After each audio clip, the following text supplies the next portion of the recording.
Sadly, these cases are some of the hardest to solve. Understandably, clients can be reluctant to come forward, but I hope this will persuade you.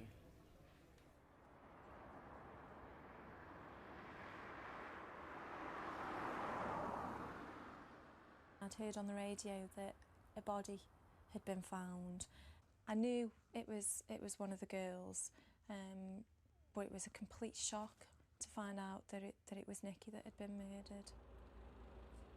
Life for Nikki Higgins was uneventful until she was 18, when her friends got her into drugs, which led her into prostitution. Do you want any business? I manage the women's project that's based in Stoke-on-Trent, that's funded to work with young women involved in street prostitution. Nikki was always confident that this wasn't where she was always going to be. No matter how cold she was, how wet, how hungry, she was always pleasant, always polite. She had a lovely sense of humour and she was well liked, and I've never heard anybody have a bad word to say about her. Tonight is almost the anniversary of Nikki's death. Here she's in an Esso garage in Stoke-on-Trent before going to her usual patch in Century Street.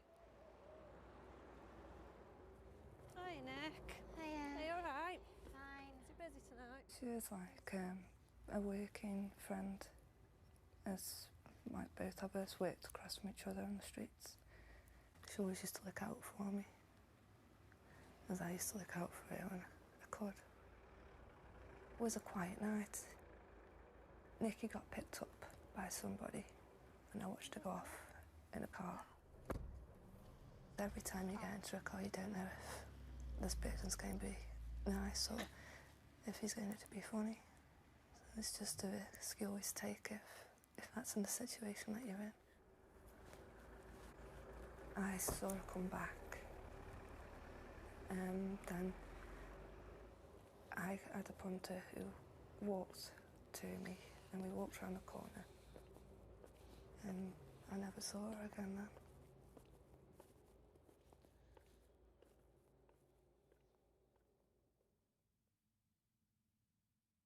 But around that time, CCTV picked up this dark blue or black car circling Century Street.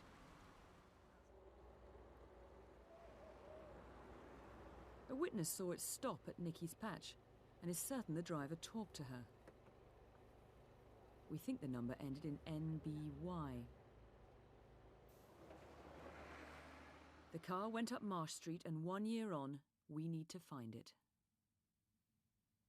Seeing her grow up from a tiny little baby into womanhood and this beautiful young girl that she was, you just don't expect that things like this can happen to your family. She was my niece, and nobody deserves to die in the way that she was brutally murdered. Carl, it's a year Monday, in fact, a year last Monday that Nicola was murdered. Why are you reappealing now? Well, in particular, I have some new information which I wish to share with the public. Firstly, I have found on Nicola's body was a tremendous amount of bitumen shards, which I believe comes from the roofing industry. Is that connected to a location she was taken to, a roofer's yard, premises where roofing work was being undertaken, or even connected with the murderer himself? Is it in his car? Is he in the roofing trade? So that's in particular one thing that I want to appeal to there. And talking of the car, we saw it in the film there on CCTV. What more can you tell us about it? Well, as was said, it's a number taken similar to E or F prefix and ending in MBY, similar to that. But in particular, and why I'm interested in this car, is that we have a witness who can say that Nikki was speaking to the driver of this car through the window. And I believe it's the last car that Nikki got into that night. Now, the people you want to hear from in particular, all this time on now, are basically it's punters.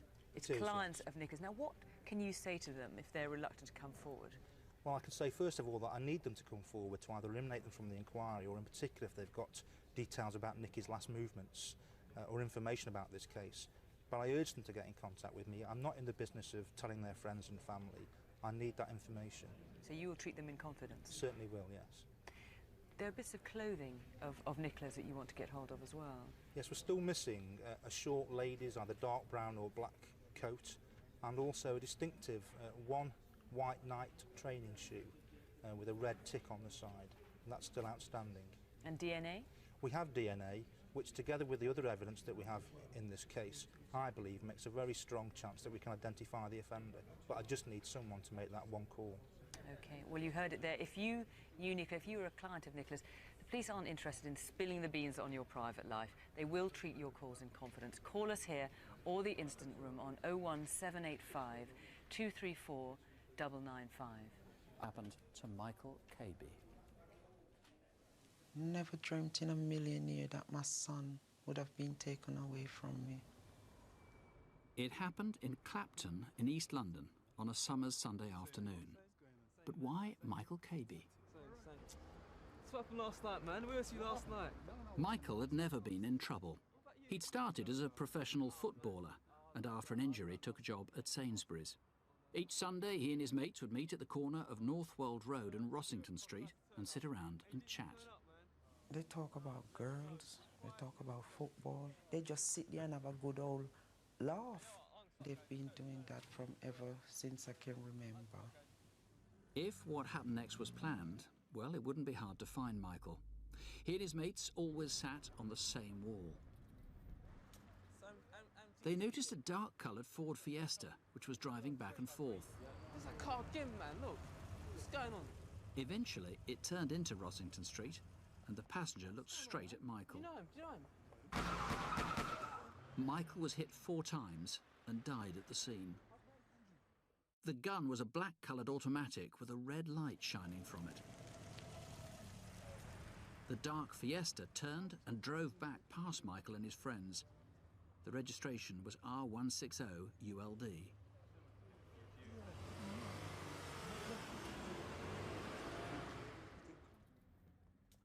What happened next adds a bizarre twist to the murder. As Michael lay dying, a woman stole his mobile phone. I had 2 lovely kids, 2 wonderful kids, and my son is not here. It's a tragedy for me, knowing that my son was a respectable person and a loving person, and what a waste of my son's life. Geraldine, he did seem to be respectable. This was more than a tragedy. I mean, it remains a real mystery to you. It does indeed. On the face of it, it's got all the hallmarks of being a gangland organised killing, but Michael, as far as we're aware, was not involved in anything of that nature. We've got no idea why this murder took place. This car that was involved, this Ford Fiesta R160ULD, now you know quite a bit about that car. It's not been stolen. No, it's not stolen as far as we can gather. The car was seen indeed the day later in Stoke Newington area, and all the information we have is that the car may well still be around. It may be outside someone's house or in a garage. It seems to be a sort of pool car used by lots of people, probably uninsured, and just sort of shared out among people. Yeah, shared out amongst various gangs of youths and used for whatever purpose they... I'm not sure what colour it is, dark green, dark blue, black, something like that. Dark coloured Ford Fiesta R160ULD. Now, we've got something wrong in that reconstruction, because we since know that the one we thought might have stolen that mobile phone was actually handed it by one of the witnesses. Now, just tell us what happened. At the time of the incident, a white woman came to help and picked up the mobile phone. She was approached by a black lady that we saw in the film clip and was asked for the phone, and the white woman indeed asked her if she was a friend of Michael's, which she said she was. So she handed over the phone in good faith. Now, we've no reason to believe she was involved with any crime, so, but you badly need to talk to her. Why? Well, the phone may well lead us, give us vital evidence. I'm not looking at this lady in any way in a criminal way at all. I just wanted her to return the mobile phone in order we can investigate this murder. You're so concerned about it. The Metropolitan Police itself has put up a reward. Tell us about that.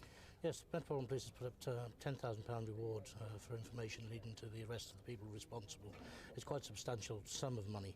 I think for the way this murder took place, and in particular the putting the gun on the side, it's rather amateurish on the side, macho but amateurish. I think people will talk about this, and if these people are talking about this murder, then I would like to hear about it. OK, well, someone watching must know what this is about. Please don't hope someone else is going to call in a ring. If you suspect or you know anything about this, please give us a ring. And remember that £10,000 reward. And where is that Ford Fiesta R160ULD? Is it outside your home? Call here or call the incident room on 020 8 785 8056. On our next appeal, we've not much evidence to go on, to be honest. But sometimes these are the kinds of cases that we get our best results on. If you live in Huddersfield, maybe you can make sense of the very few clues there are. The victim was one of the founders of a garage that specialises in car electrics. His name was Brian Hardwick. Brian, he was a very loving, sensitive, hard-working. Yeah, all his friends thought a lot about him. He was a guy that he got on with his life and he let people get on with their lives. We joined a club, which is every Friday, called the Range Riders. Everybody gets dressed up in the Western gear. We just fell in love with the place, you know, and we've just been going ever since. So Brian said, that's it, a Western wedding for us, and that's what we had. They married on the 12th of May last year, but only had 6 months together as husband and wife. Brian had worked as an auto electrician at Huddersfield Car Electrical Services on Colne Road for the last 23 years. He was very hard-working, reliable, conscientious. Many a time if you offered him a drink of tea, he wouldn't have one, he just wanted to get on and solve the problem as quickly and as efficiently as he possibly could. But he was always the first here and the last away. So maybe that was why it happened. On a Wednesday night 5 months ago, Brian was alone in the garage when he was shot. There are 5 clues. Can you piece them together to come up with the killer?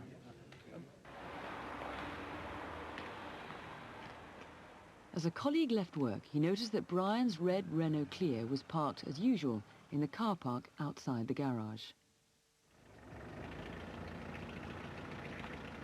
Somebody had stabbed a tyre on Brian's car, and sometime after 5:30, he'd moved it into the garage to change the wheel.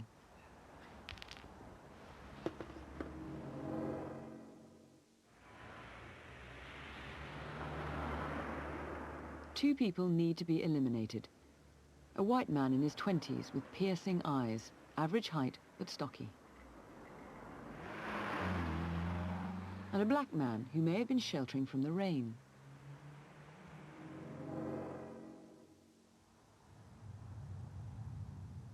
Whoever killed Brian shot him with a small caliber gun, a .22 weapon.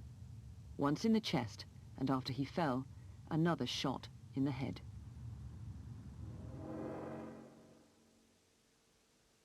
Several personal possessions were stolen, and maybe theft was the motive. Where's the other half of this? Brian put the one half round my neck, and I put the other half round Brian's neck.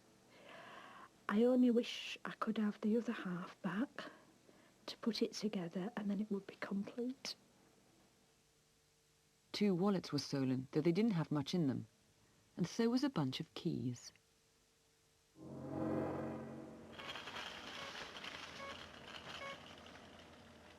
Brian's cash card was used at the Lloyd's TSB cash dispenser at the Asda store on the Bradford Road.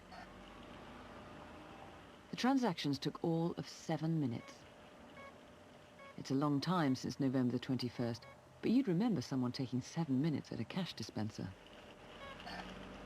Surely there's somebody out there that knows who's done it, and I beg them to come forward and give names so that at least I can have an answer of why this has happened to Brian.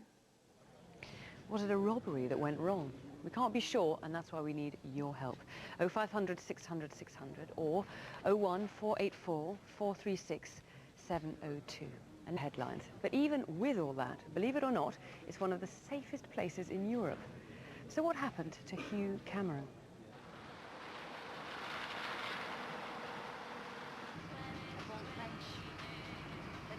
They were very rare. They're a lovely word. Beautiful.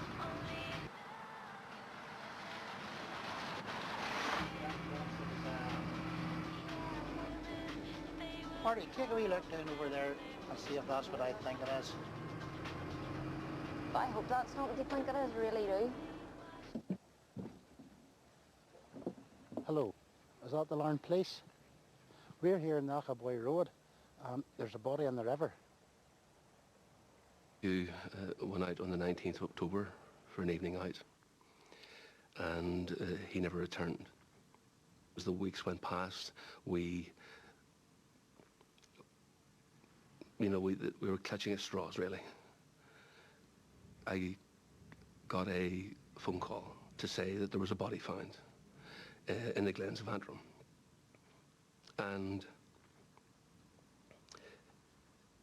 at that point we didn't know, but it sounded very like Hugh. Hugh lived a very quiet life in Carrick. His three passions were motor scooters, supporting the football team and the running, and that was it. Every night he went out for a run. Hugh ran 30 marathons, and his latest charity was stillborn children. And he had booked to go to the Dublin Marathon, which would have been his 31st, and he never made it. Nightlife is pub life in Carrickfergus, and there are many to choose from. Hugh rarely went to the Central Bar and didn't know many of the regulars, but a work friend, Marty, had suggested they meet there. Cheers, love, thanks. Many of the people who were around that night have taken part in this reconstruction. Morning. How's it going? You well? Okay, here you go, babe. All right, man. All right, man. How's it going? This is Hugh. All right. A lot of people liked him. They all said Hugh was a nice guy and kind. He'd always be bantering and joking and generally keeping everyone going. So we're heading to this. Over to Dobbins or Owen? The Onies for a bit of crack. Onies? Let's go to Onies. All right. Let's go.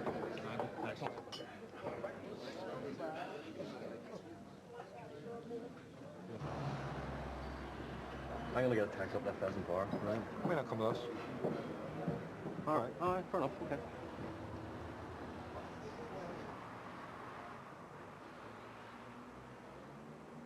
Come on, you, hurry up. I'm coming. Hugh drew a few pounds from a cash point in High Street. Then he and the others strode off to the Joymount Arms, a pub known locally as Owen's. Again, it's a bar Hugh didn't normally go to. Carlsberg. I'm Carlsberg. 4 pints of Carlsberg, pint of Guinness, please. Nice one. Thank you. How long did you stay there for? 4 years. 4 years. Brilliant place. He did all his travelling. He came home to Ireland to settle down from Australia, and that was his goal, to settle down and have children. Hugh booked a taxi for later to take him home. Taxi, booked for later on. Name's Cameron. 12:30. No, close it. Close at 1. You close 1, no, make it 1. Yeah. Where are you going to? Going to Henley. All right, cheers, mate, thanks.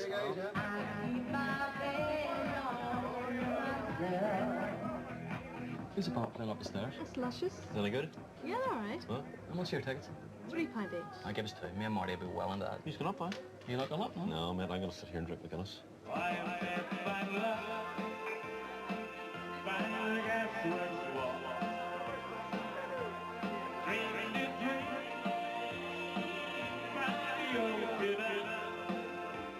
Let's go and get some meat. Yeah, go next door. Chinese. Fancy Chinese? No, I mean, I'm gonna have my taxi booked for 1. So right. No problem, man. All right. Yeah, no problem. Sure, we'll see you again. Good to see you. And yep. Yeah. Pleasure. Yep. Take it easy. All right. All right. Cheers, now. Bye. Bye-bye.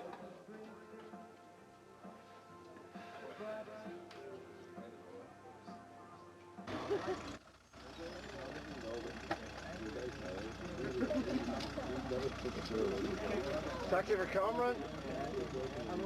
Hugh wasn't known here at Owen's, so maybe he just wasn't told that the taxi was there. Or perhaps he was in the backyard. At any rate, he didn't emerge, and eventually the cab left without him. No worries.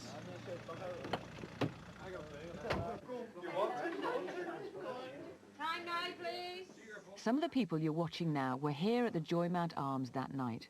But we need to trace the others, especially those in the backyard where people go to make mobile phone calls. Did anyone see Hugh, or anyone with him? It looked like he was waiting for somebody. But maybe not. A few minutes later he was out at the front, and we don't know what happened after that. Did someone give him a lift? Where to? Did he upset someone? Why? Sometime after 4:30 in the morning he was stabbed, hit over the head and had his throat cut. The pathologist thought at least 2 killers were involved. There may be a clue in where he was dumped, most likely from the Capana Bridge, a remote spot on the Starbog Road. Every day I see a runner, I think of Hugh. I see him running along the road. I see a man on a motor scooter, I think of Hugh. When I hear anyone talking about marathons, I think of Hugh. And I didn't realise how much I cared for him. Well, Pat, given that this is Northern Ireland, one thing we didn't mention in the film is whether there's any paramilitary connection. He wasn't involved in anything like that, was he? There's no evidence whatsoever that that this was a paramilitary murder, or B, that Hugh Cameron was involved in paramilitary activity of any kind, or indeed drug dealing, drug usage, or criminality of any kind whatsoever. So what was the motive? 6 months into this inquiry, we do not know what the motive was. We don't know who killed Hugh Cameron, we don't know why they killed him, and we don't know where they killed him. What we do know is he came upon a brutal death. He had been savagely attacked, he'd been stabbed, he'd been bludgeoned, and I'm sorry to have to say that there is evidence to suggest that he was tortured prior to his death.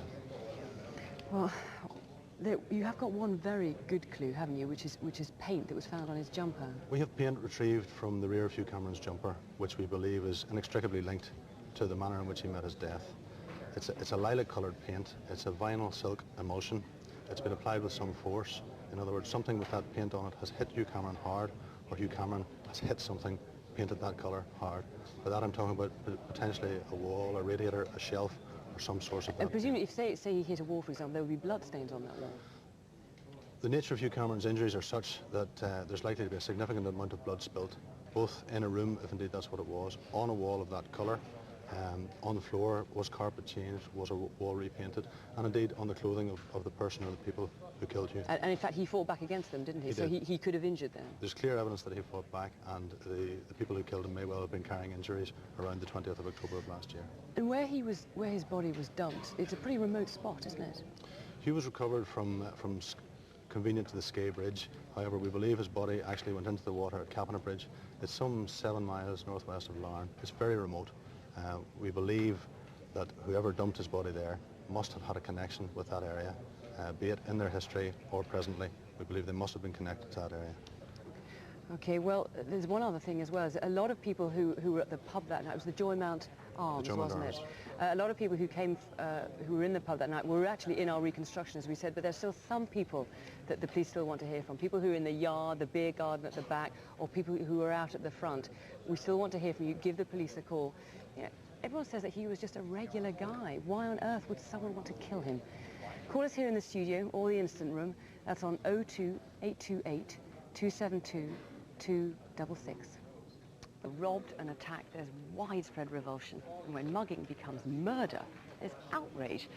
So it's surprising that our next case didn't really make the headlines. This one's a year old. But in South London, kids are still covering up for their friends. And if any of them does the decent thing tonight and calls, he or she could earn a big reward. 21 years I've known Hilda.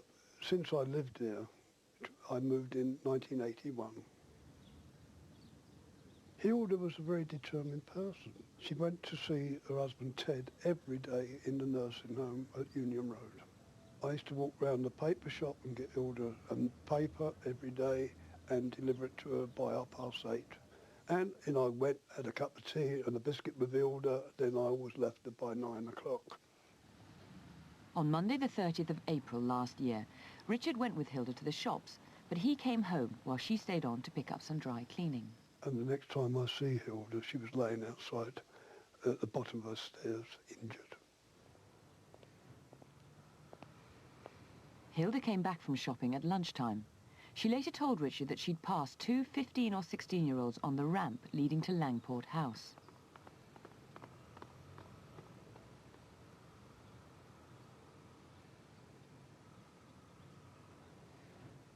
She said 2 black youths had attacked her at the top of the stairs and threw her down, and her head hit the bottom wall at the bottom of the stairs. Then they took her bag and whatever in the pockets, her bus pass and everything, and I didn't know it was Hilda until I got to her, and she said to me, "Why me?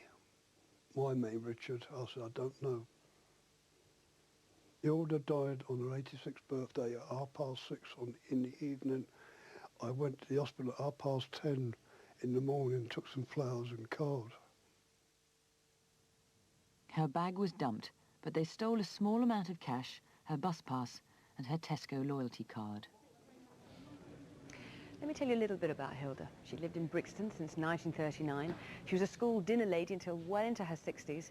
She didn't have any children of her own, but she doted on her nephews and nieces. Look, this is her with her great niece in this photo here. If you know who killed her, the number's up there. Give us a call. A week of intense news coverage and fevered speculation, Millie Dowler's disappearance seems completely mystifying. All we can hope for tonight is that someone who sees this reconstruction will see something that maybe didn't seem important at the time. This is a heartfelt appeal to everyone who was in Walton-upon-Thames a week ago.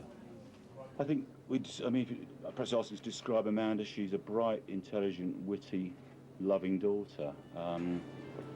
She's, lovely.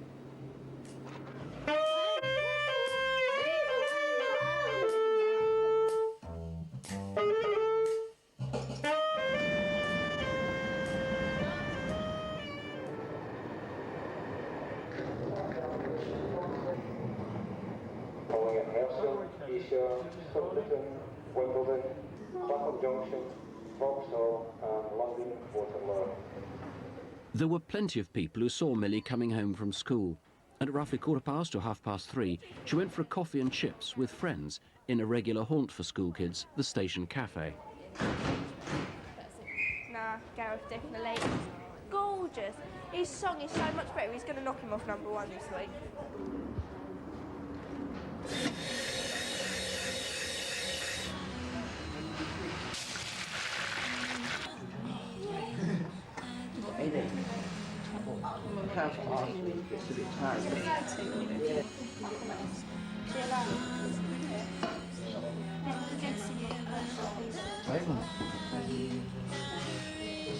Oh, that monster thing's split hands, isn't it? I thought it was supposed to be really good. Popular person? I've got to be my dad though. My phone's out of credit. Can I borrow yours? Of course you can. Thank you.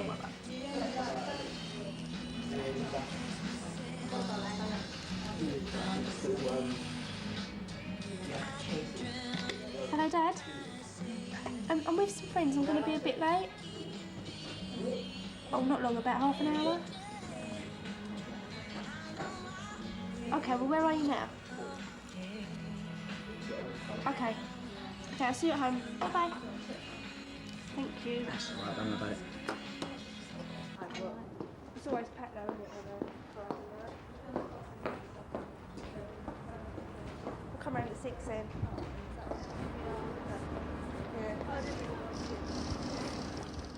Millie's home is a 15-minute walk towards Hersham, starting down Station Avenue and following a busy main road all the way. We'll see you at school. Yeah. See you later. Bye.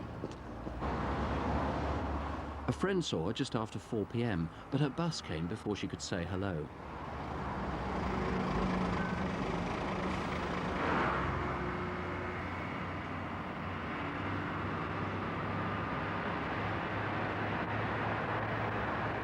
Look carefully. A 13-year-old with white blouse, grey skirt and a beige rucksack.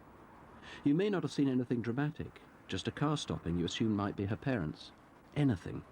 Because this is where Millie simply disappeared. Sally, it's your birthday today. I mean, let's hope, beyond hope, that it's a happy one, turns out a happy one, whatever happens. Obviously, there's an opportunity that Millie's still alive. She's just decided to go off, something happened, and she's watching this. I think in your heart you now accept she's likely to have been abducted, is that right? I think so. I think we'd like to think that she'd run away. But it's, yeah, I can't believe it really.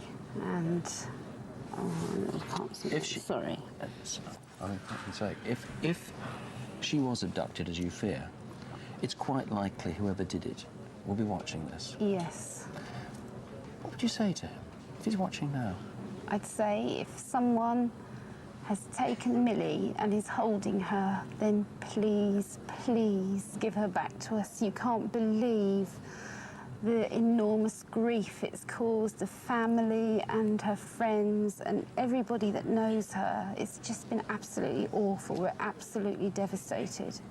And so please give her back to us. And if the worst has happened? And if it's the worst that's happened, then just also I'll appeal and say, can you give us some sort of signal what has happened so we know and can get on, basically, move on. Can I just make an appeal, incidentally? There are a lot of people who, or about a lot of people, but some people who might think it's a bit of a prank to take up on that as, you know, as a hoax. What you're going to need is some sort of evidence, some sort of proof. For her to have disappeared, I mean, it seems almost that she must have got into a vehicle. Mm. Is she the sort of girl who would ever get into a car driven by a stranger? I think neither of us believe that she would do that. It's most unlikely. So either, if she was abducted, she was picked up by somebody she knew, or else there would have been a struggle. Yes. You can only believe that. So, if anybody saw anything, they were driving down that road. I've driven that road many times. If they saw anything at all, just driving down that road, please call us.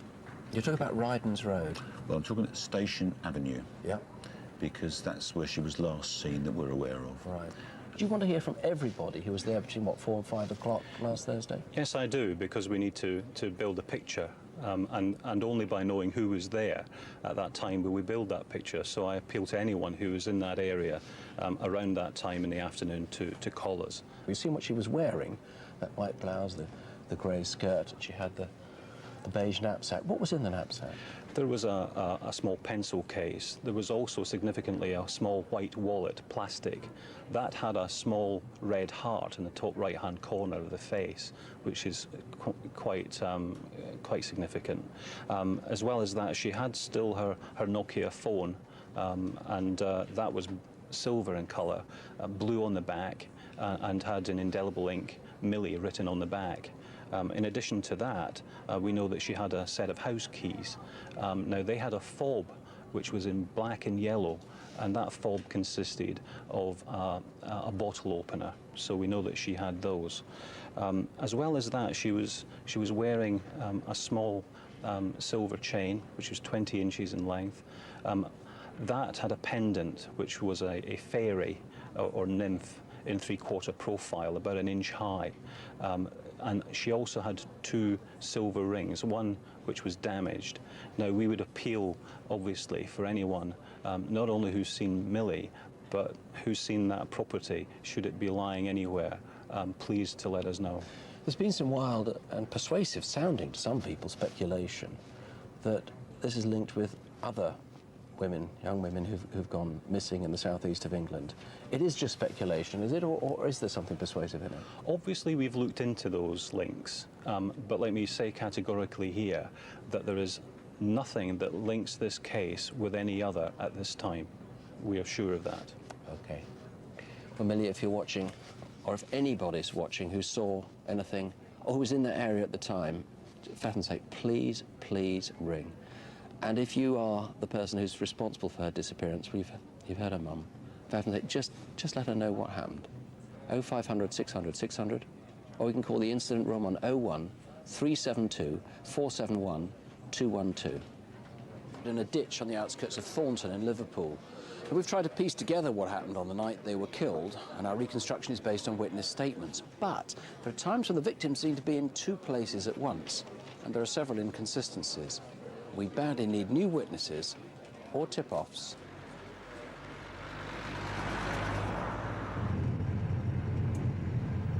I'm going to the place where Mark and George's bodies were found. It's going to be the first time I've been since we had the funerals. Before that, I went every day for 2.5 months. Just used to sit there. I felt like I was sitting with Mark. Mark was the character. The children really miss the dad. They don't understand why the dad can't come home anymore. Some days they hate the dad because he can't come home.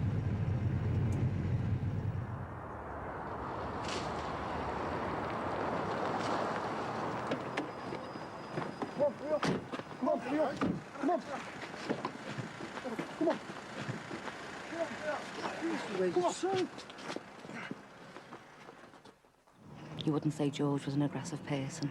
He was just a devoted father and he just does not deserve what's happened to him. He was a quiet person, kept himself to himself. You know, he was just a lovely man. Someone badly wanted both men dead. They were stabbed repeatedly, shot in the head with a .25 caliber handgun, dumped by a farm track and set on fire. Mark and George have been close friends for the last 12 months, but the families knew each other for a long time. George knocked at my house about 5 o'clock and he spoke to Mark, played with the children for about 20 minutes, and then they just went out. They left my house about 5:30 and never came back. I often wish I'd had asked Mark where he was going to that evening, why he was going out, but there was nothing unusual about that evening. It was a Monday night, almost exactly a year ago, when the pair set off in Mark's red Astra estate. If you had a red Astra estate, you might solve an intriguing sighting. A witness told police she'd seen a car just like that in Roundhay in Stockbridge Village. She watched it for quite some time. The vehicle suddenly turned left as though the driver had just decided to park at the last minute. I can definitely say that there were 3 occupants and one of them had blonde hair. Was that you that the witness might have seen, or someone you know? The driver looked similar to Mark, and if it was Mark and George in that Astra, do you have any idea who they might have picked up, and why? But around the same time, according to another witness, Mark was several miles away where friends were playing football. This is a statement given at the time. Once again, we've used the voice of an actor. A few minutes after 6, Mark arrived at the sports centre. Hey, how you doing? Any chance of a game? I was under the impression that we had a full team. He didn't seem to be too concerned. I'll catch you later. Yet another witness might have seen Mark and George with another man, this time in Knowlesley Lane. Derby's estate. What actually drew my attention to the 3 men was the fact that the elder of them was carrying a full-size rifle range target, as used by the army. And if there was a target, in my mind, there's always a gun. A bullet was found embedded in the trees, but it might have been there for months. If you were shooting legally, say with an air gun on that Monday evening, or saw what was going on, please call in. An hour later, Mark was seen by a relative as he drove down Knowlesley Lane towards Knowlesley Village. A bit further on, 2 more hours later, someone else saw Mark's car. An anonymous caller told police something strange was happening in a lay-by. The doors to Thompson's red Astra were open. A bodybuilder type takes something or somebody and forces it into the boot of having to use both hands to do so. The other car was described as black and flashy. The lay-by is about 10 miles from Thornton, where the bodies were abandoned.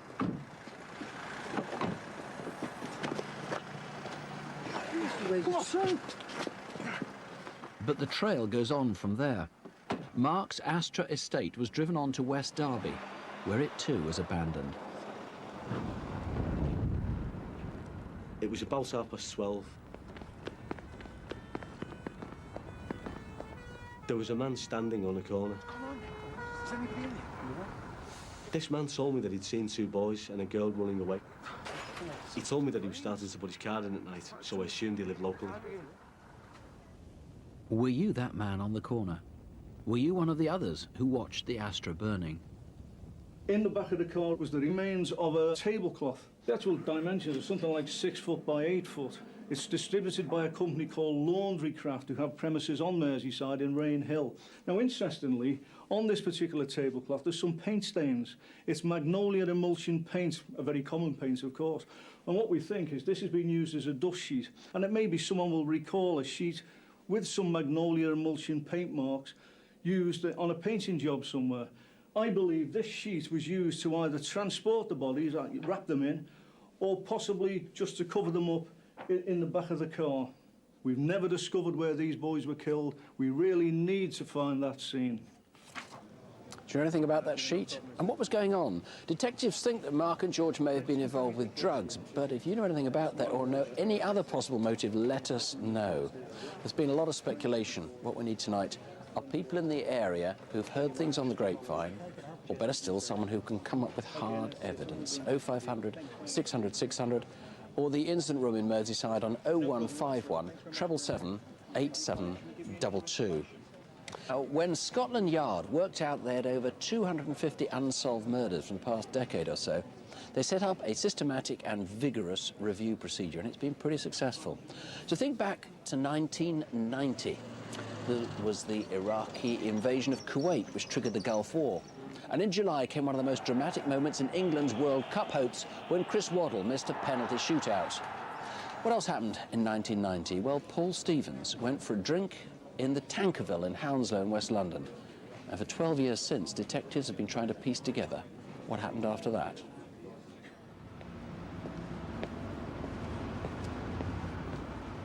I came into the bar at about 6:45 as usual to start work. Paul was waiting at the bar to be served with a pint of Carlsberg.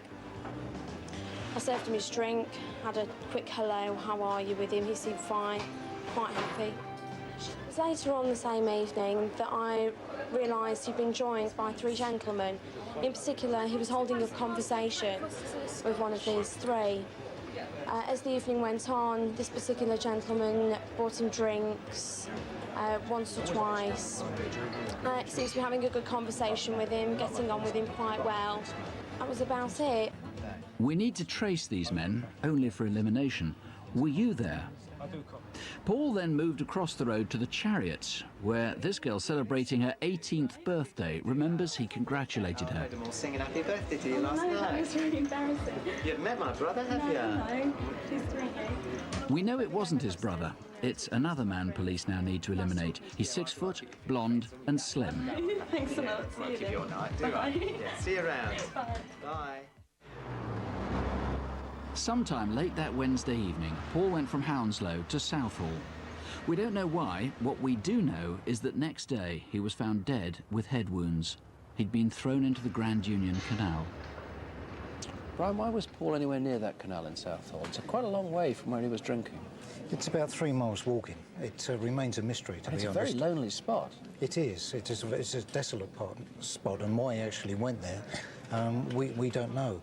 What we do know is that Paul was an openly gay man who had a sexual connection in the hours before his death.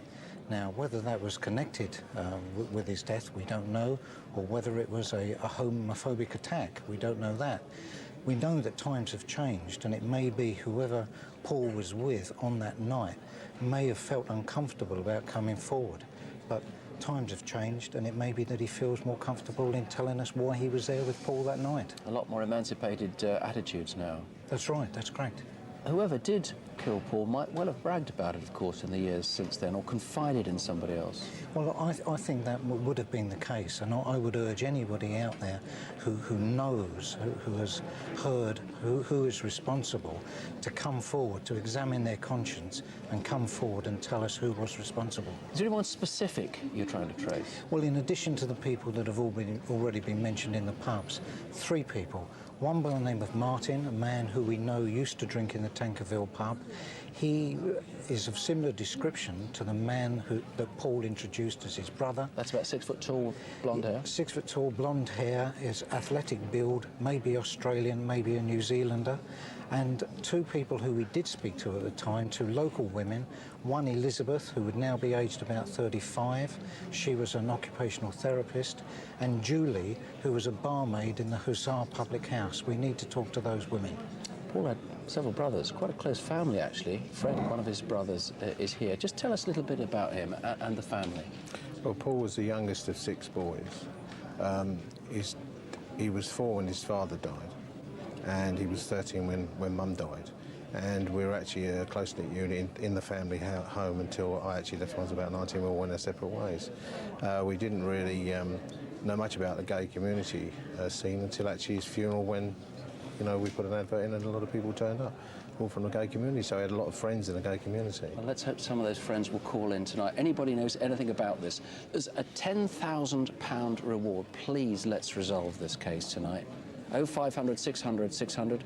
The Gay London Policing Group offer assistance to gay people in dealing with the police. If you'd prefer to talk to them, by all means, call them on 020 7704 2040.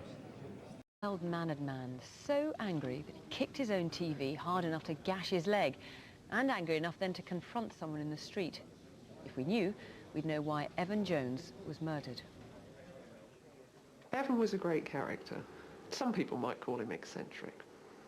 Very caring about other people, always concerned about what was going on here, about what was going on in the area, and he used to work as a volunteer at the Salvation Army until about 18 months ago, helping on their door, letting people in. We were always pleased to see Evan. Somehow, he'd always have a big hug for us, and yeah, he was a lovely man.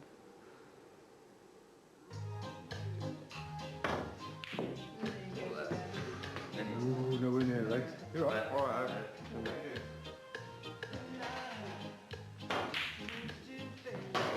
Been out today? Hey, John, fancy coming back to mine later on? I'll get a takeaway or something? No, I was going to stay here, Ed. No? No, don't matter. All right, please, I'll see you. See you later. Evan was divorced and spent most evenings in local pubs. He was a familiar face, often going from one to another.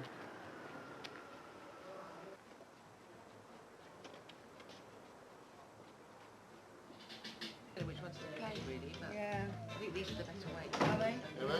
Yeah. Please go. Yeah. Are you right? Yeah.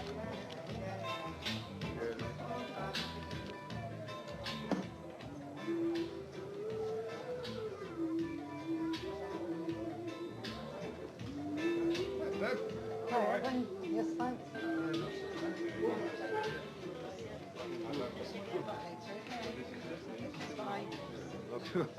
I got rid of mine, you know. The bloody things are a bloody nuisance, those phones. No, they're a lifeline, Evan. Yeah. I wouldn't do without mine, it's a lifeline. Yeah, I suppose so. If I'd had a mobile, I suppose I might not have got mugged the other day. God, you got mugged, did you? On the city road, making a phone call in the phone box, as it happens, right? And I saw these three white blokes coming up the road. They looked a bit funny, you know. So anyway, one of them got a blade, and he come up me, and you know that nice coat I got? Cut it all down there. Great big rip down there. Yeah, I'm really angry. But they didn't get anything, so, you know, they ran off. So You were lucky there, then. yeah, I was. And worst of all, later on, I started to get them pains across my chest here, you know. Oh, God, and you had the heart attack last year, isn't it? Yeah, that's right. Anyway, are you playing tonight? Yeah, I am, actually. It's my game next. Oh, are you? Soon ready. You up? Yeah. Yeah. Oh, I'll see you in a bit. All right. Good luck. Thanks.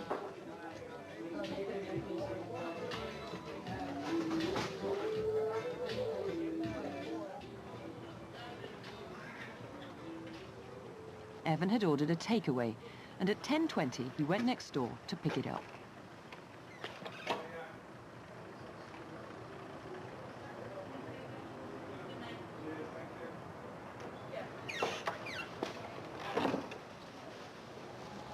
Evan had seemed in high spirits when he left the pub, but something badly upset him, either on the short walk home or inside his flat. He started his meal, but abandoned it half-eaten. A passerby saw him bleeding from a leg wound. I just wonder if you'd do me a favour. Would you walk me to the hospital, the BRI? Only I've cut my leg and I've lost quite a bit of blood, really. How'd you cut? Well, I'll keep the telly. What do you want to do that for? Pissed off. I've had a bad day. I'm sorry, mate, I can't. I got someone looking after my kid, I got to go. Wouldn't... Evan seemed calm enough at this stage and went to make a phone call. But did something go badly wrong again? Something upset him enough to divert from the hospital and confront someone in Stokes Croft. Had he recognised his attacker from the assault the week before? Little shit!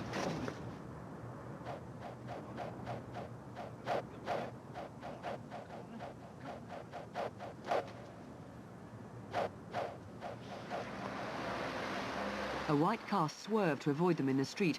You won't have forgotten if that was you. Two men were waiting at the bus stop. We need to hear from them.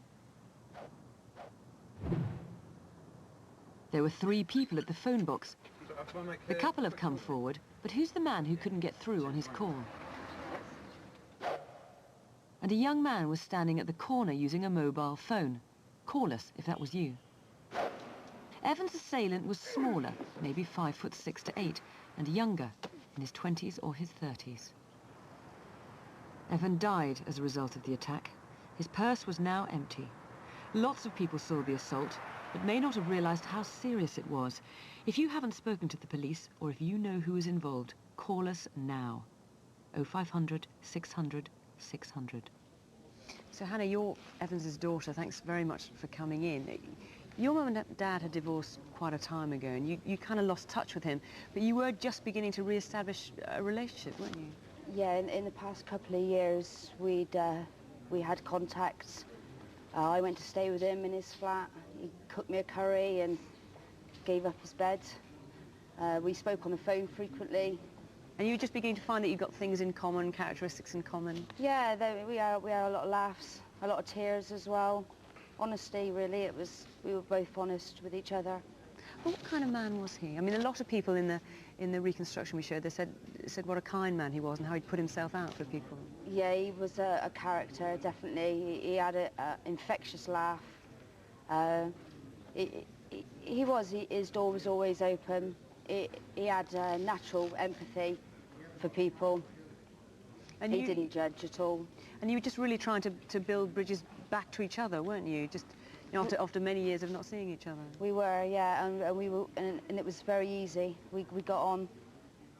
We got on very well. Do you feel cheated by the fact that just as that was beginning to happen, now this has happened? I do. Myself and my sister feel terribly cheated. It's unfortunate, very unfortunate. Well, it certainly is that. I mean, people are watching here tonight, they're listening to what you've got to say. What do you want to say to the people who are watching? I just really want to urge those people that were on the street that night to think about it and to come forward. The smallest piece of information, anything, would just to come forward. Okay, Hannah, well, thanks very much for that. You heard Hannah there. It would make a big difference if you could help her to get any information that would find who killed Evan. There's a £5,000 reward. Call 0500 600 600 or 0117 945 5748. Now, but detectives have never given up, and now, with new evidence, they've asked us to ask you to look at this case again. It goes back to 1976. Geoff Small was a father of two who ran Sheila's newsagent in Westmead Road in Sutton, Surrey. How's the wife and kids? All right, they're fine, thank you. The business used to be my grandparents, and when they retired, my father took over the shop. How's your job and everything? It's going a bit dodgy. He worked very hard and built it up. I'll see you later on, yeah? He was very popular. He used to say that working in the shop was like going on stage. Even if he felt rough or he was tired or had a headache, he always used to go out there with a smile. He had a job to do, and he was a person's person, definitely.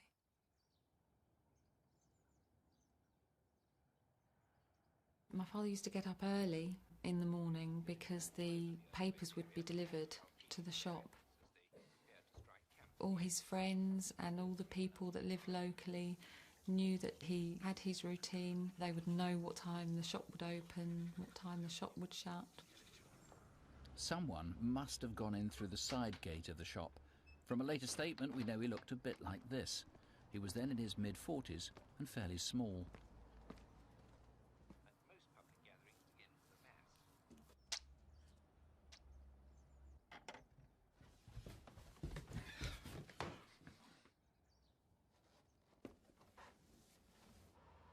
We used to live where the shop was, but we just moved away.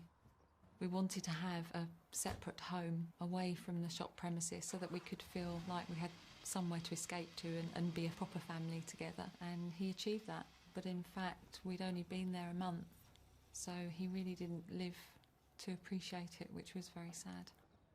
Not many people knew they'd moved out of the shop, nor that while the shop had an alarm system, it didn't protect the rooms at the back.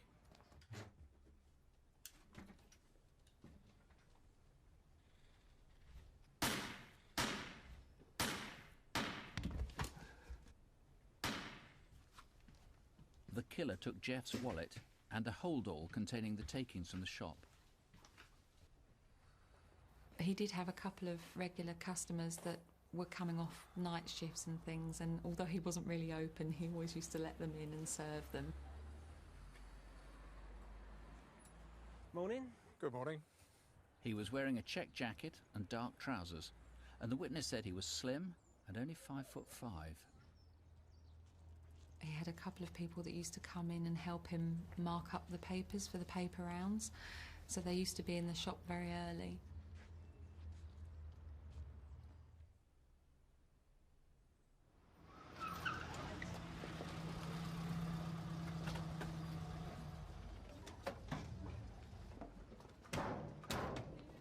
Thank you, everyone.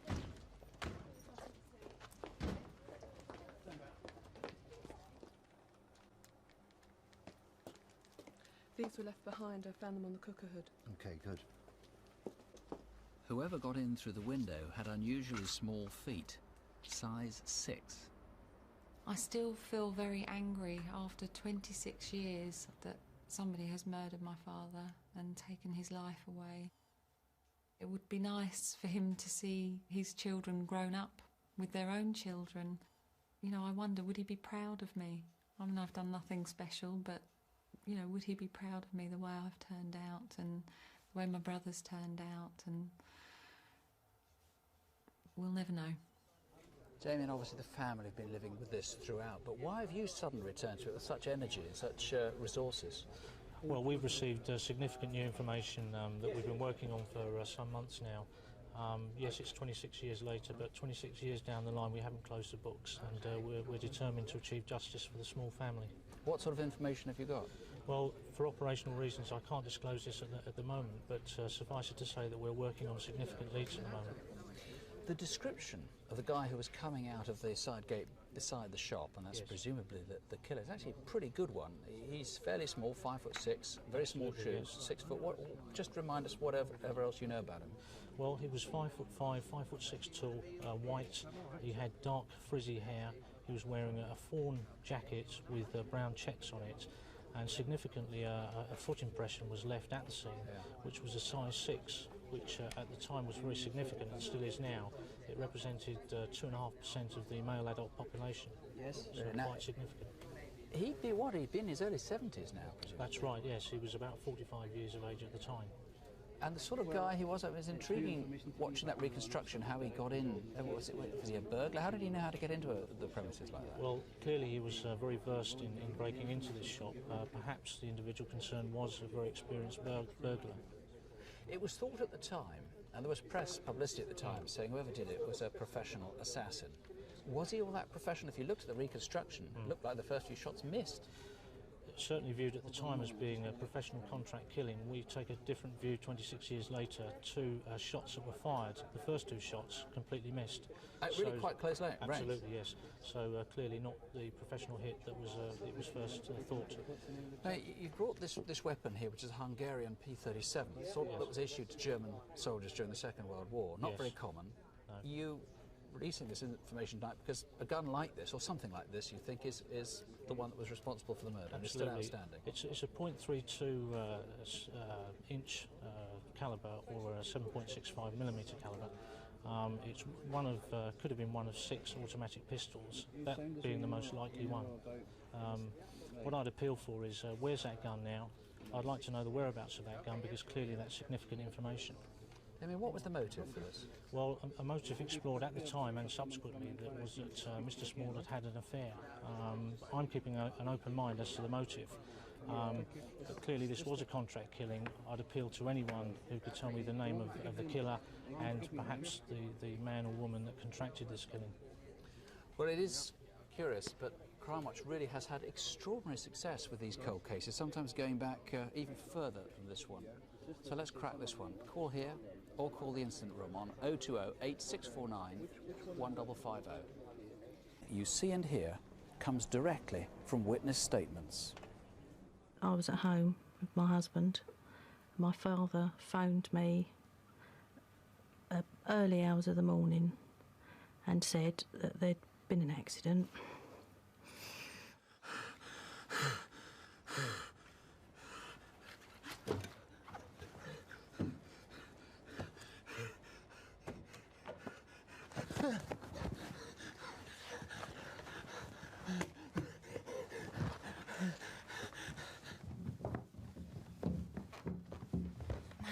Mal, be careful.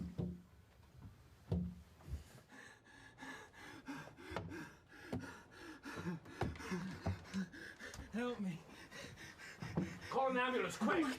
I've been stabbed. Oh, Mal! Tell him Mal. he's been stabbed! Don't move, okay? I'm just gonna get a towel to stop the blood.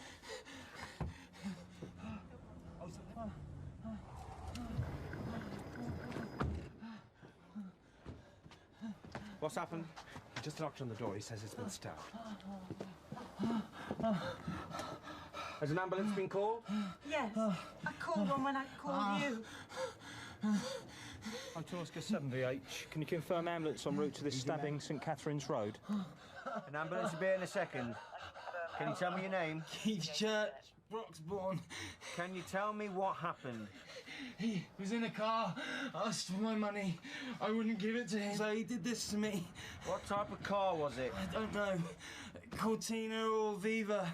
It was red. I'm not very good on cars. Can you remember what he looks like? No, never seen him before. He was a stranger to me.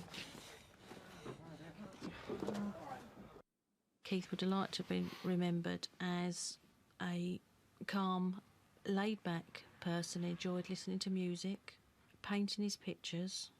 They were painted with passion, always. There's a deep thinker as well. That's behind all his paintings and his writings. Keith's poetry was very important to him. He shared his thoughts and feelings by writing it down. Is love the key of reality, the balance, the uniform agent? Is it love, real love? Unselfish but to itself. Love above all.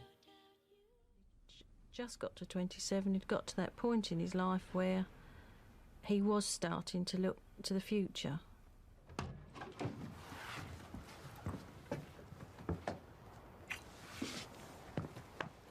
You still haven't got a tail light. Yeah, I know. There's nobody about anyway. What if the driver doesn't see you? Look, I'll be fine, honestly.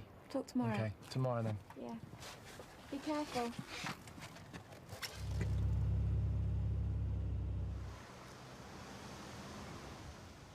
Someone who knew Keith was driving down Hoddesdon High Street.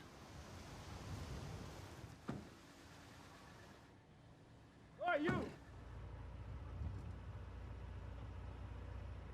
Give us some money! No way! He was horrified to see Keith peddling for all he was worth to escape a man who was obviously extremely aggressive. But Keith seemed to be getting away, so he decided not to stop.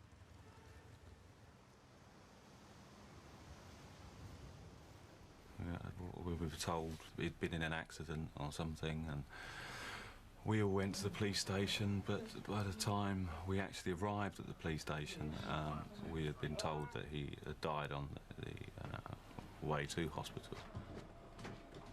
There's a sadness, there's just that sadness there, always. That sense of loss. Somebody is missing. OK, it was a long time ago and the clues are rather thin, but there are Keith's dying words about the mugging, and there is that dramatic sighting by the motorist who knew Keith. But the trouble is that the artist's impression is 20 years out of date. So we took it to Oriel Prince, who's an expert at ageing pictures for the National Missing Persons Helpline. We're starting off with a possible likeness, so we're not even starting with a photograph of what he looked like. So everyone's really got to keep an open mind about this. What I've concentrated on here is obviously to keep as close as possible to the original composite. But generally when somebody ages, everything tends to go south. It looks like he originally had quite bushy eyebrows. Now I think that, I mean, this could go either way. As you get older, they could either get thinner, they could thin out, or they could get much thicker. And I think probably in this case they would have got much thicker. So I'm going to keep them a little bit thicker than they were originally. The eyes tend to slightly sink back into the eye socket, so they tend to get a little bit smaller, and the skin tends to fold around the edges of the eyes. which is one of the things that really has an impact and does make someone look a lot older. The jaw line, that area of the chin, really is affected by age and gravity pulling everything down. I think from the original description that he was quite a stocky man, that he would have put on a lot more weight around the chin area, and that's one of the most noticeable places of where people do age. So all this has got to be taken into consideration. Remember, he was terribly aggressive then, so he's still maybe aggressive now. And of course, he'd be in his mid-50s today. Stocky or fat, 5'10". Did he confess this to somebody? If so, there's a £10,000 reward. But in any case, there's Keith's family, who can't rest until he's found. 0500 600 600. For years, or in this case, decades. In fact, this one goes back to 1987, but it was highly controversial from the start and has been ever since.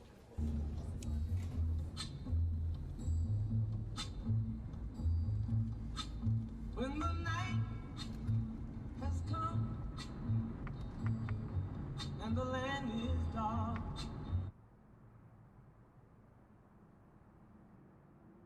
oh, I won't be afraid, oh, I won't.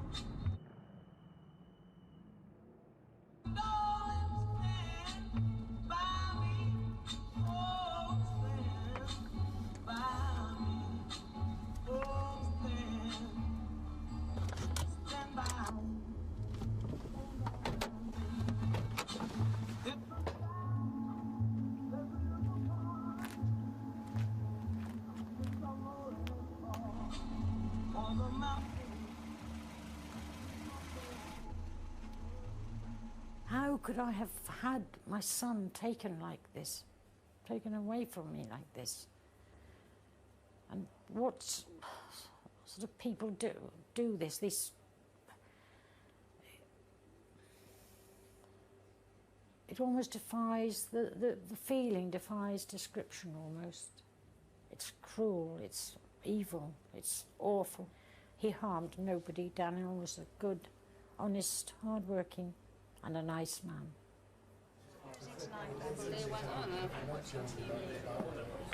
Yeah, firmed up all the contacts for Newcastle, and it's pretty well all arranged. 37-year-old Daniel Morgan was a private investigator in southeast London. That night, after work, he dropped into the Golden Lion in Sydenham for a drink with his business partner. I'll have a pint of bitter and just a brandy and lemonade for me, please. So you reckon we'll have it all wrapped up in the day, then? Oh. Right. And your drink there, sir. Thank you. He was popular, Daniel. He was very uncomplicated and very easygoing. But his job took him out and about quite a lot, and I think he quite liked that. I believe he was very successful, worked very hard. Have you collected the money yet? Yes, sir. Dropping it off tomorrow.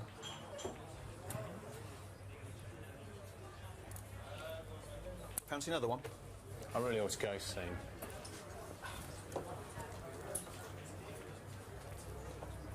All right, then. Yes, sir. Brandy and lemonade, and bitter, and a couple of packets of plain crisps, please. There were 2 packets of crisps found where his body was, and one obviously was for Sarah and the other for my grandson Daniel. Gotta go. Give me a call tomorrow. Yeah, sure. Watch how you drive. Yeah. His partner left about 9 o'clock. Daniel finished his drink and a short time later left through the rear of the pub into the car park.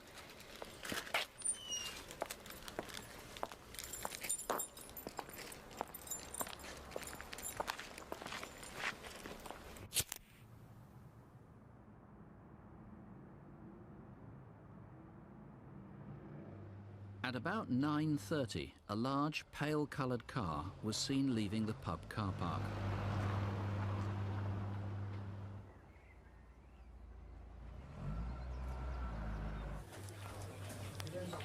Joe, I think there's a body or a dummy out in the car park. You're kidding me? No, I'm not. Come and have a look. All right. You're right now, calm down.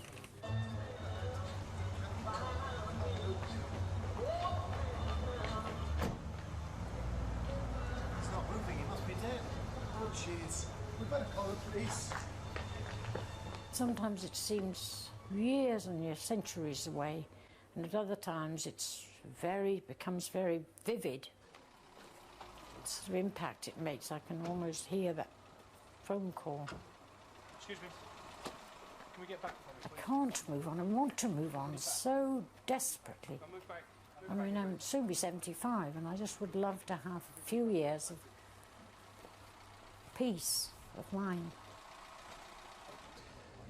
Dave Cook, the reason this case has been so controversial from almost the start is that one of the investigating officers, one of the detectives involved in the early part of this inquiry, finished up running Daniel's agency. I mean, fishy or what? We acknowledge there were some difficulties in the early stages of this investigation, but I'm here tonight to re-investigate it with the advantage of 15 years of knowledge and hopefully through this appeal get the nugget of information which will solve this case. Daniel's partner is in prison now. Again, that must raise questions. I assume it's nothing to do with this? Absolutely. His role as a private detective, he planted drugs in a woman with a view to getting custody of the child on behalf of the woman's husband. He's now doing 7 years. Did Daniel get involved in stuff like that, or was he clean as far as you know? Daniel was a family man. He may not have played by all the rules in his role as a private detective, but I certainly would never describe him as a criminal.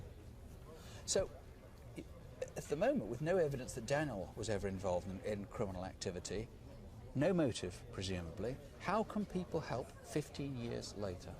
The Metropolitan Police have got a reward of up to £50,000 for any person... 50,000? 50, for any person who can give me information which would lead to the arrest and charge of those responsible. 15 years on, there's someone out there who has a relationship with someone in the past. Their allegiance has now changed. Come forward, give me the information that you've got that will allow me to solve this case. It's an extraordinary cold-blooded killing. He was killed with an axe to his head, was left embedded in his head. I mean, somebody really, really wanted him dead. Even at this remove, are people going to be worried, do you think, about coming forward? People always have concerns, but I'd like to make it quite clear we're here to help them as much as anyone else. There is £50,000 available. You can call us in confidence, in complete confidence, and we'll treat whatever information you give in that way. We reconstructed an interesting thing about a car leaving the pub, the Golden Lion in Sydenham. You don't know where that car came from, or you don't know where it was going, you don't know if it was involved in this at all. We obviously need to trace that. Yes, we're quite confident not everyone in and around the pub that evening came forward. A number of people who still may know something that happened, we would like them to call us this evening. And that includes the driver of that vehicle. They may have been involved in the murder, they may just merely be a witness. We don't know, we would certainly like to. 10th of March 1987, a long time ago, but of course anybody who was in the Golden Lion, this case was in the headlines so much, they'll certainly have remembered the fact that they were there in Sydenham that night, not something they'll have forgotten. Even if they don't think that they saw anything important, you still want them to call? Absolutely. The information they hold may be of no relevance to them, but it's certainly relevant to me now. OK, and it could, of course, make somebody £50,000. Call here in the studio, or if you prefer, you can call direct the incident room on 020 8358 1555. In the next case, it was much more complicated, but not surprisingly, since the crime had baffled everyone for close on 30 years. In the early 1970s, there were 3 murders in South Wales, all of teenage girls who'd been travelling home at night. Paul Bethel was then a young detective. Well, events first started in July of 1973 when the body of Sandra Newton was found in a disused culvert. Sandra was 16. She'd been out for a drink with her boyfriend in Briton Ferry just outside Neath. She left him sometime after midnight to walk the 5 miles home. She was carried down off the embankment out of the motor vehicle, and she was laid quite reverently, I think it has to be said, on the stones here in the culvert. She had an injury, a bruise to the right side of her chin, and she'd in fact been strangled with her own skirt. Within 8 weeks of the discovery of Sandra, the bodies of Geraldine and Pauline were found at Llandarcy. Pauline Floyd and Geraldine Hughes had been out for a night in Swansea, and like many young people at the time, they hitched a ride back home. But they never arrived. Their bodies were found in a copse near the village of Llandarcy. It's always been one of the enigmas about this whole case as to what exactly happened in the copse. We know that the girls must have been together. We know that at some stage when they were attacked they were together, because Geraldine's blood was found on Pauline's coat. And then Geraldine had somehow come round and tried to run off. This man, thinking he had left both girls for dead, heard Geraldine trying to make her escape and come back into the copse, chased her and sadly caught her. Both young girls had received substantial blows to the top of the head. At some stage then both girls were raped and they were strangled. There was a massive investigation, but at the time there was nothing to prove a link between the Llandarcy killings and the murder of Sandra Newton 8 weeks before. And though there were eventually almost 35,000 people in the inquiry system, there was nothing to identify the killer. So late in 1974, the investigation was scaled down. But unsolved murders are never abandoned, and in 1990, with the advent of DNA techniques, Paul Bethel decided to take another look. The clothing of all three girls had always been kept at the laboratory. We knew that we had crime scene stains, and so the potential was there. It was just a matter of seeing if the new technology could help us in any way. We tried some crime stains from the girls, but unfortunately the technology then wasn't sensitive enough. But we had the presence of mind to keep material back, knowing that there was future advances coming. For a further 8 years, nothing happened. But by 1998, DNA techniques had advanced enough to have another go. We started to produce a profile. And over the period of the next 18 months or so, we managed to get a full profile of the crime stain and the male offender. But now they had a DNA profile, who, if any, of all the people in the inquiry did it match? The police had to prioritise, so 2 detectives were asked to select the top 500 prospects. You have to believe that the individual is in the case papers, and then you have to climb into your time machine, as it were, and go back to 1973 and look for that individual. It's quite a daunting task in that there was up to 35,000 people who were spoken to at some point in relation to the murders. Myself and DC Bale were in this room more or less for 8 months. Due to the amount of paperwork here, one lapse of concentration, and we could have lost the killer. Over 30 years, obviously, people moved away, moved to other parts of the UK. How did we find these people all over the country? Well, certainly I felt that Crimewatch was the answer. In January last year, we featured the case with spectacular results. You've had an avalanche of calls, an avalanche of names. Yes, absolutely overwhelmed by the calls, Nick. We've had a combination of people from the original case papers 27 years ago, fresh names that we're interested in now and we need to look at. Witnesses from the night in question, so we've got a great deal of work to do. I recall taking calls myself in the studio, and we were actually asked by the studio staff to stop answering the phones because they needed to close the studio and clean up. Crimewatch had appealed on the 2 killings at Llandarcy, but around the same time there was a scientific breakthrough on the murder of Sandra Newton. We were supplied with her boyfriend's sample for elimination purposes, and when we compared his profile and her profile, we realised that there was a third person there. And looking at the profile, I realised there were similarities between that and the Llandarcy case. So I knew the profile almost off by heart at that point. When I compared them, it was an exact match. In essence, we knew then, for the first time in 28 years, that the murders of Sandra, Geraldine and Pauline were committed by the same man. One name that came in through Crimewatch was Joseph William Capon. He was already on the police priority list of 500, but they now took a closer look at him. 30 years back, he'd been suspected by a detective now retired, Elwyn Whedon. When I found out that a white 1100 motor car was involved in the murders at Llandarcy, I knew that Joe Capon was the owner of a white 1100 motor car. He fitted the description of the person that we were looking for, and as a result, I decided to submit his name into the inquiry. Listen, lads, I've got someone you can have a look at here. This chap may be worth having a look at if you want to take a few notes. Aye, let me get a card. Yeah. Kappa, the name is. Joseph Kappa. Joseph Kappa. Port Talbot. Now, he's got a Morris 1100 and it's white. Oh. And the registration is 6803DF. 6803. Yeah, he's got bushy hair, fits the bill. I think he might be worth having a look at. I'll put him in the system and we'll give him a visit. All right. Thanks, Cheers, mate. lads. All the best. Take care.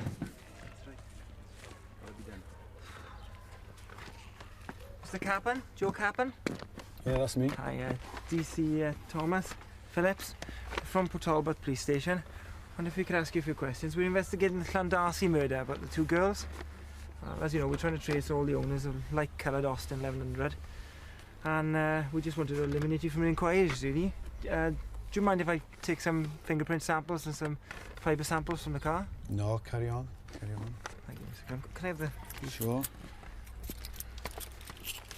Mr. Cappan, would you like to tell me where you were on the night of the 15th of September? Well, I was at the bird show with my canaries in Morriston in the afternoon. Oh, okay. Then I decided to go to the Neath Fair.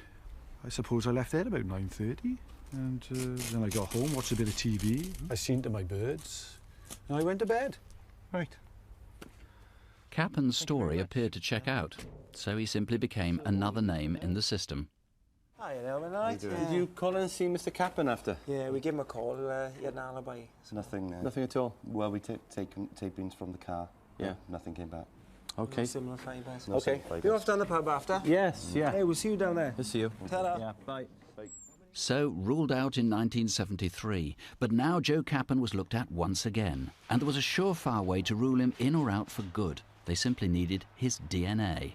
When the research team went to visit the house, in order, as they thought at that time, to obtain a mouth swab or buccal swab from him, we were informed by his family that, in fact, he had died from a protracted illness in 1990. The police approached members of his family and obtained DNA samples, and from that we could work out a partial profile for Joe Cappan himself. It wasn't a full profile. When we compared that to the Llandarcy and the Sandra Newton crime stains, it was clear he could not be excluded at that stage. As he was dead and had been buried, the only way to get a sample from him would be to have an exhumation. So earlier this year, Joseph Cappan became the first ever murder suspect to be exhumed. We needed to do this to put a lot of matters to rest for the families of Cappan, for the families of the girls, to show that the individual lying in that grave was in fact the same individual that had left that crime scene stain at Llandarcy and Tonmawr. In June, 30 years after the murders, came confirmation that Cappan's DNA did match that found on all three girls. As soon as we had the confirmation that Cappan was the killer, the first thing we did was to go and visit the families.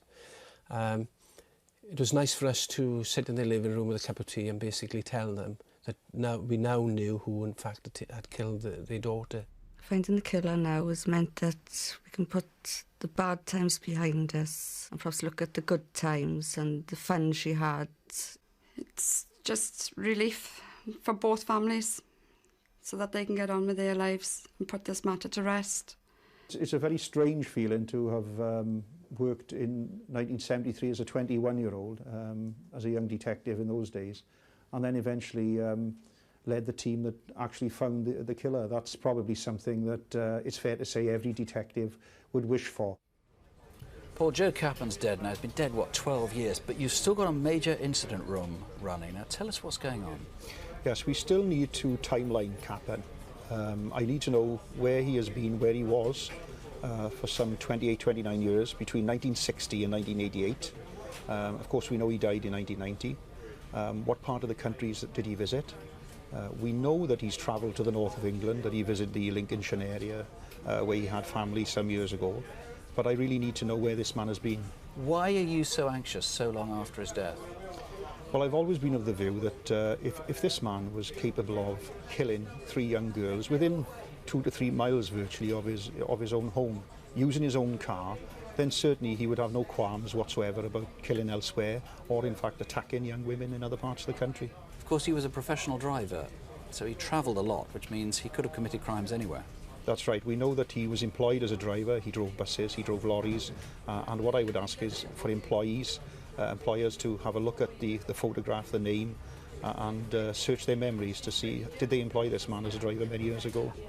I don't want to ask you to sensationalise things, but is it your view that he is likely to be an even worse serial killer than we already know about? Well, the truth is, of course, we don't really know, but certainly I have the feeling that this man would have killed elsewhere in the country. If this man will attack within a few miles of his own home, using his own car, in an area that he would have been known to people, then certainly I feel in other parts of the country and other parts of the world, he would have no concerns whatsoever about carrying out some serious crime. What about crimes well short of murder? Just terrifying women, attacking them, rape? Yes, well, we've had a number of calls already from women that have come forward that were attacked some decades ago, in fact 2 or 3 decades ago, by Capon. They've now told us their stories, and what I would ask is if there are any women out there that know Capon, that had met him and had any sort of experience with him whatsoever, if they would make contact with us.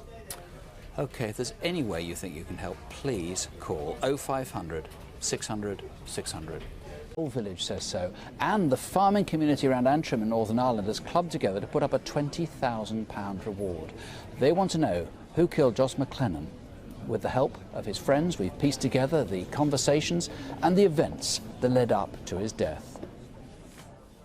Joss was a man 65 years of age, and he had lived in this part of the country all of his life.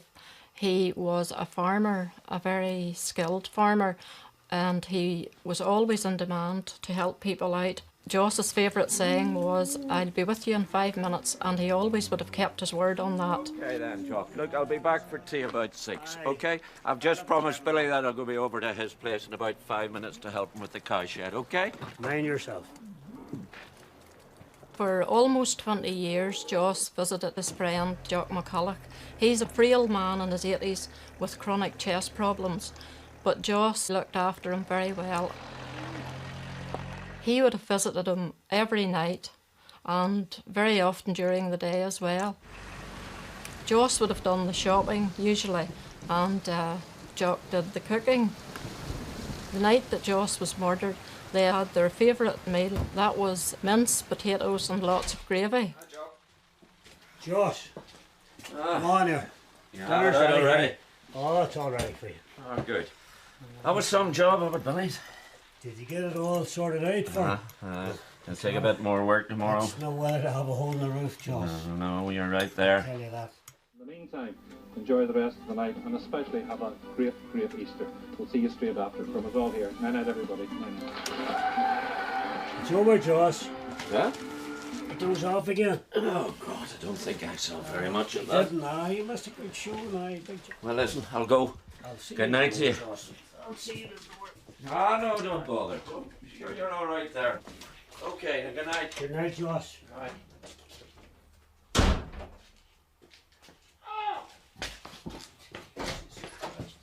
Ah! What you doing now? Get down! All I want some money. Tell me where the money is. I have no money. Oh, you have money, all right. No. Where is it? The only money I have is in my wallet. Where's your wallet? In my pocket.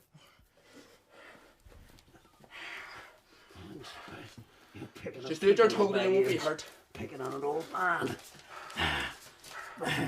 I'm having a, Where's the rest I'm of having a breath. Where's the rest of it? I'm having a breath. Get me a inhaler. Where's your inhaler? Over Where is it? Over on the television. On the television. Yeah, ready? Right. I want the rest of the I money. have no money in the house. I'll find the money.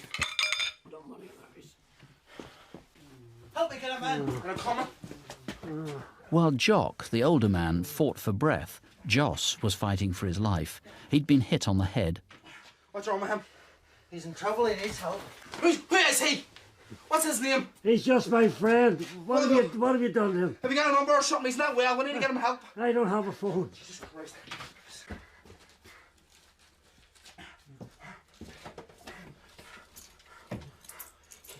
Right now, what's the quickest way back to Belfast? Go down the lane, turn left and then right. Keep going. Right, that's us. That's on here. Come on. Go on.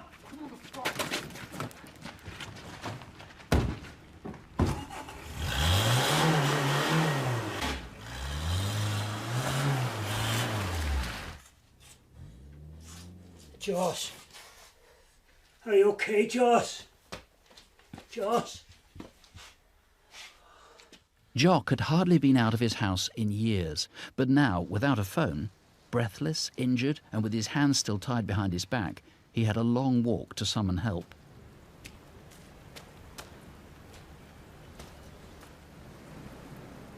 "2 miles away, a red car was noticed by a police patrol. Either the robbers were lost, or else this is a driver we now need to eliminate. Next to the lay-by is a field. Maybe the robbers knew the police had seen them. At any rate, they decided to dump the car.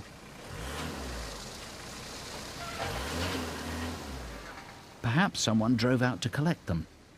Half an hour later, a mud-spattered black BMW with 3 men inside drove fast into Antrim's Rathenraw estate. Joss's farm has been abandoned, and the older man, Jock, has had to leave the home he'd lived in for 40 years. With Joss dead, locals gathered at this auction in Ballyclare as his lifetime's work went under the hammer. Really, this whole community, the whole district, is very saddened by Joss's murder. It just didn't make sense at all. Alan, you've put huge resources into this. I think you yourself have spent days and days at the scene of this crime, and you're now convinced there is a real local element to this in Antrim itself. Well, yes, I think just in particular there had to be somebody from the criminal community within Antrim to actually take somebody up to that location and pinpoint the house or be part of that actual team. I'm convinced that somebody in the criminal community in Antrim is involved and knows something about it. Now, there's a big reward that communities put up, £20,000. People in the criminal fraternity are going to be pretty tempted by that. Well, it's the community way of saying, you know, this is what we want to do to help the police. This is how we can, our little bit, and it will tempt somebody, I have no doubt about that, it'll tempt somebody from the criminal community to come forward and give us information. So you need names of people who are just suspected, you need, what, hearsay evidence, people who've heard things on the grapevine, what else do you need? I want people to come forward and tell me, and tell the inquiry team, names, people they suspect, and let us be the deciding, you know, what we do with that information. Let us decide on that and see if we can put the jigsaw together. And there may be people who have had contact with this gang, haven't quite realised what was behind it. Now, tell us about this cheque, for example. Somebody might have been offered this, maybe even accepted it in good faith, having no idea that a murder lay behind it. Well, that's quite right. Behind that there, Joyce was carrying it that night, the night he was murdered. And what we believe is that that was taken with a lot of cash.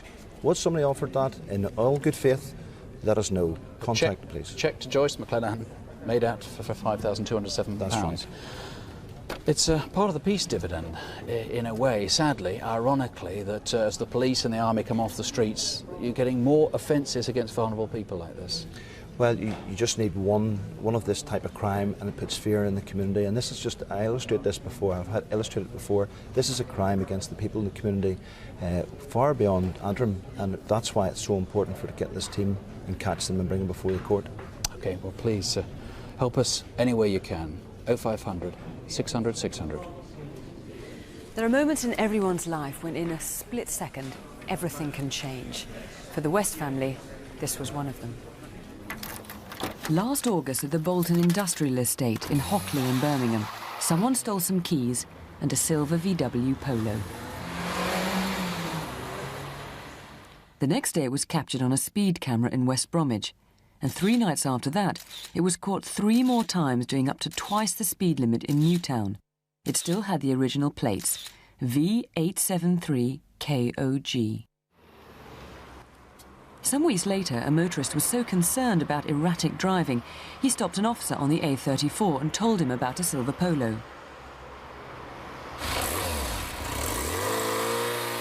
But by the time the officer gave chase, the Polo had disappeared. 10 days after that, on a Tuesday evening last October. This is the Royal Mail sorting office in Newtown.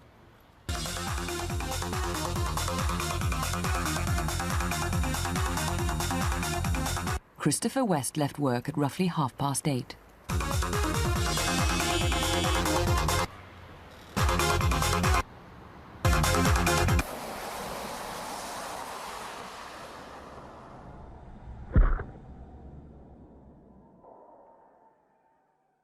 Chris is a very friendly person. He would do anything for anybody. The neighbours will tell you exactly the same thing. He was always helping out people at work, in the road. He used to be a governor of the school over the road in his spare time. In a 30-mile-per-hour limit, one witness thought the car that killed Chris had been doing over 80. There were no skid marks. It didn't even break. The damaged car was parked in Aldgate Grove in Newtown. There were 2 occupants. One was limping and tried to hide his face. Both were black, in their late teens or early 20s. 10 minutes later, the car went up in flames. Deloise, she'll never know. She's 2 soon, so she'll never know at all. She sees the pictures of her daddy around the house, and she points up to that and says, "Daddy," and then she looks up to the sky and she'll blow him a kiss. This is how the car was left. Look at the damage from the impact. Imagine the speed it must have been going to have such an impact. Who's talked about having that stolen Polo in Birmingham from last August to early October? Did you see that accident? Haven't yet come forward. Maybe one of the occupants was injured and needed medical attention. Perhaps someone's bragged, or worse still, boasted of what happened. Give us names, dates, addresses. Let's find the killers tonight. 0500 600 600.